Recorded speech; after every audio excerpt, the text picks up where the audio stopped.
Ladies and gentlemen, welcome. Welcome back, and welcome to the channel for those of you who are newly subscribed. Talk a little bit today about a paradigm shift. So you could say a paradigm is like accumulation of beliefs about what reality is. It's like collectively, we all have assumed beliefs about what our reality is. And we have major institutions like science and religion to answer these deep questions for us. But science and religion have failed deeply to really answer the fundamental questions about the nature of our reality. So you could look at science. I'll use the example of like a fish tank. Now, if you imagine that some of the fish in the tank are assigned to be scientists, those fish would gather all the information about the nature of the tank and speculate how the tank came to be. And they would also speculate the blurry images that they can't make out beyond the tank's walls. They would speculate on what those movements were and what that imagery was. And they would put it down into books and studies. They would measure the tank in every possible way. They would measure the environment. But it would do very little to tell us the real nature of reality and what's actually happening. You could say the present paradigm we're in is the belief in realism, solidity. You could say that we have a lot of mistaken views about what physical matter actually is. And new sciences are coming about, quantum physics, and is revealing that there's nothing solid about reality. And a matter of fact, that solid matter, it doesn't even exist at all. The other mistaken belief is that consciousness is generated by the brain. And it certainly seems like it is. There is a type of consciousness that seems to be generated by the brain. But you could say that the brain is a byproduct of consciousness. You could say everything is mind. Everything is contained within the mind. And the brain is designed to basically give us a delusional perception of what reality is. It's designed to serve up this idea that we are a separate self. And it works. It works wonderfully. It's like the mind wanted to come up with a way to, it's like the mind, inside the mind is the idea of separation, duality, all things. And the mind had to come up with a way where it was like, I want to be on my own, but I don't want to be the one that caused myself. I want to make it look like that I'm a product of my environment. I want to make it look like life happened to me and not by me. So that's where you have the entire victimization script of being a self. And it starts with being born as a body. Being born as a body is what initiates this sequence of events to perform the ultimate hallucination, that we are a separate self, that we are not eternal consciousness. And all this is happening within the mind, and eternal consciousness, or God, or whatever you call it, the mind, is completely unaffected by what's happening in the projection or the dream state. The illusion of time and space. Time and space is a complete illusion, and that's all being proven by science. We haven't entered the new paradigm. And then you might say, well, what what the fuck does it matter whether I believe I'm physical or not physical? I still wake up and I have to deal with the same shit, whether it's an illusion or not, it's still the same shit. I have to get up and I have to take care of this body, and I have all these complications and problems in my daily life. So what the fuck does it matter? And it matters so much that the shift in paradigm on how we think of reality, it will revolutionize everything. It will be the end of the delusion of racism, separate countries, separate governments. All this is based on the old paradigm, the belief that in the material world. Religion as well will be transformed. The foundation of religion is basically, the way it's explained, like in churches, is just like, it's just horse shit. It's just, oh, Jesus died for you and hung on a cross and he died for your sins. But what the fuck does that mean? It's never really explained at a deeper level. And that's why it never really satisfies the curiosity of most people. A lot of people just blindly accept it because deep down we all feel guilty. That's the release we find in accepting something like religion or spirituality. Is deep down we want to be released from our guilt, and the guilt is the belief that I'm on my own. I'm a separated individual. I'm left here to die. I've got to fend for myself. Everything eats everything else here. Animals eat animals. Human eats plants and animals. It's all nature by default is murder, and that's what that means. Is the snake biting its own tail? Everything is consuming itself. Entropy, and this is all. It's all installed, you could say, by the mind. It's the mind's delusional attempt to pull off this idea, In the Course in Miracles, we call it the tiny mad idea of separation, that you can be separate from a state of perfect oneness that is beyond time and space. So if you are interested in this stuff, I highly recommend do your own research. Research how quantum physics explains matter.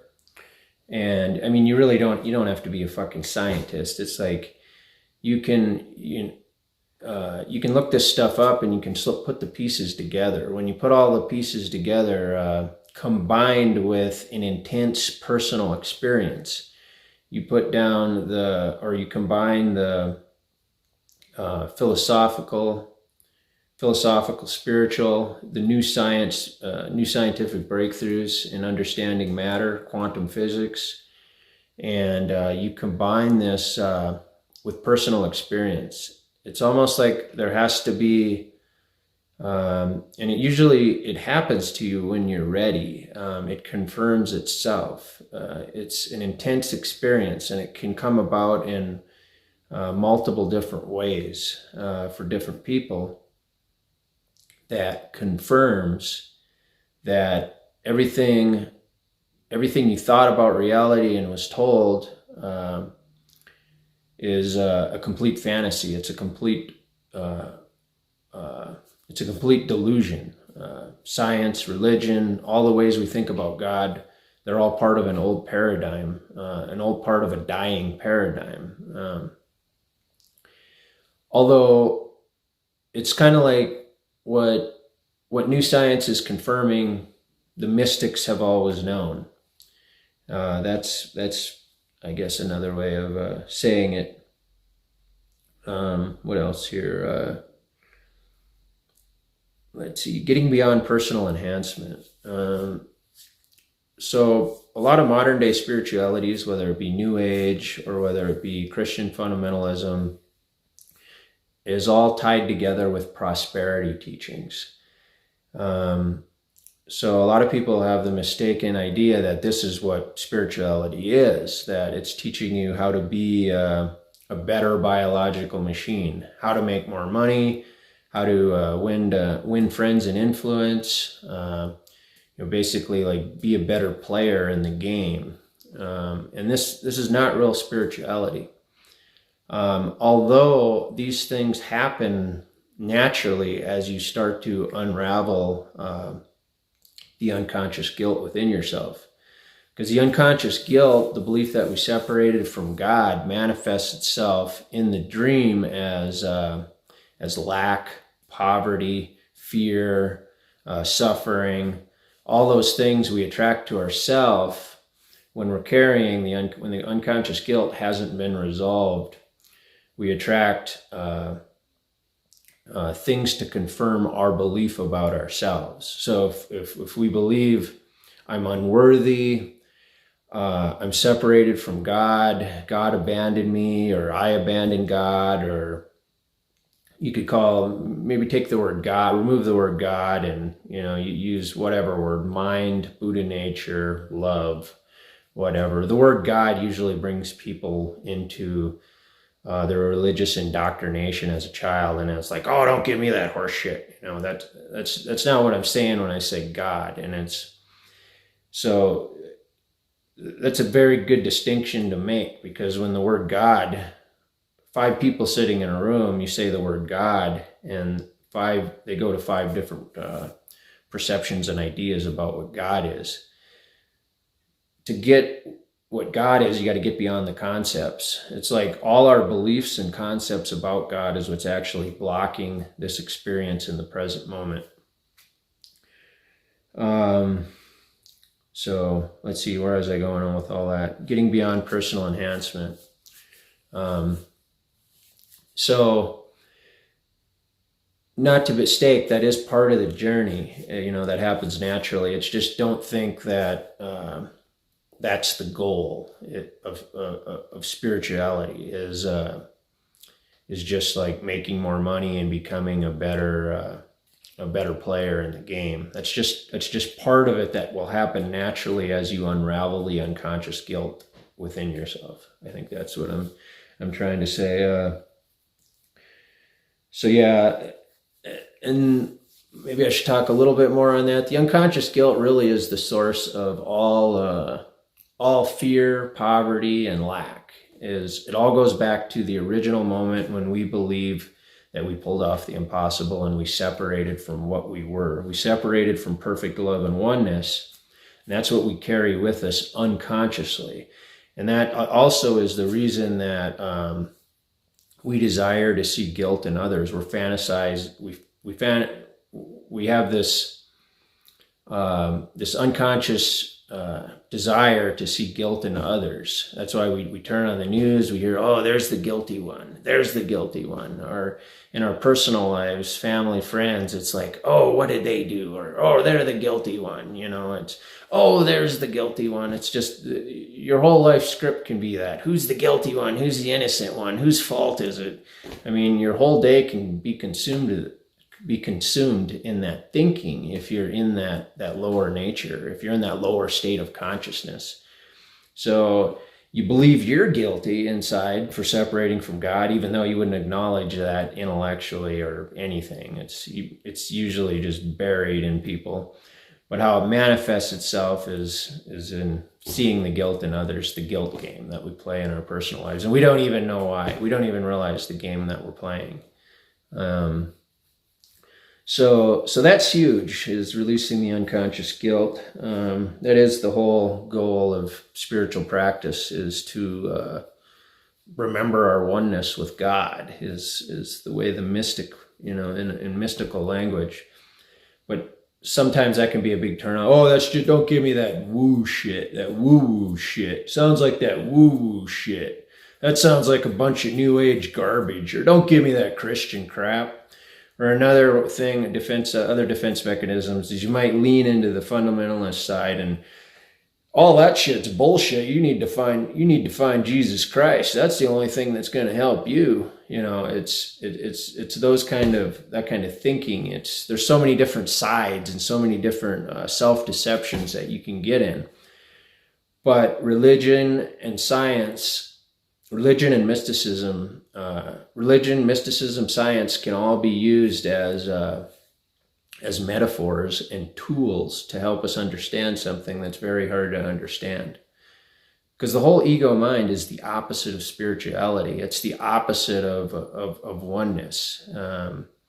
It's like our ego identity is, it's created out of this false sense of, lost where I was going there. Oh well, what else? Naive realism, the belief that reality is physical. Reality is not physical. Everything is consciousness. Everything is consciousness.